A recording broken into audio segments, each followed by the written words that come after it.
Pozdravljene, drage zavetnice, lepe besede in ostali. Dobrodošli znova v besedi tedna. Ali veste, da povprečen Evropejec v svojem življenju kar 4 leta preživi v avtu?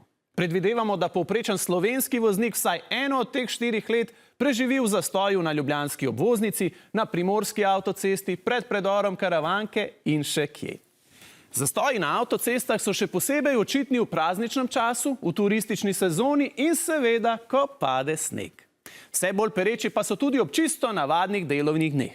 Zadeve so postale že tako resne, da nepreglednim kolonam več ne rečemo reke pločevine, temveč bobu bob govorimo o pločevinastih jezerih. Reka namreč po definiciji teče. Če stoji, je jezero. Na Inštitutu za prometno-jezikovne refleksije smo se zato odločili, da poiščemo novo ustrezno besedo za naše avtoceste v času prometnih konic. In ko promet ne steče, po novem rečemo, da se vozimo po parkocesti. Naša nova beseda tedna. Parkocesta, ko v ritmu plin, zavora, več ne veš, ali se zares voziš ali samo vadiš parkiranje. Parkocesti sorodna pomenka je tudi izraz obstojnica, ki pa se osredotoča predvsem na način vožnje po ljubljanski obvoznici, na kateri vedno malce ali malo dlje obstojimo. In kaj počnemo, ko tako obtičimo v gneči, razen tega, da bentimo, hupamo in udarjamo po volanu?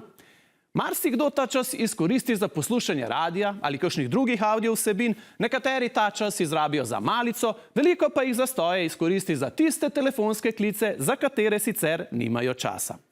No, kolegici z inštituta pa se je zadnjič zgodilo, da se je med dolgočasnim čakanjem v koloni začela spogledovati z gospodom na sosednjem voznem pasu. To sprva nedolžno spogledovanje je čez pol ure na relaciji Vrhnika-Brezovica postalo že tako močno, da sta se ob vsakem pomiku naprej malce približala. Na koncu sta dejansko trčila v predelu blatnikov. Ko nam je to pripovedovala, smo se malce pošalili, da sta se v gneči malo pognečkala. Ja, tudi pognečkamo se lahko na parkocesti, ki je bila naša tokratna beseda tedna.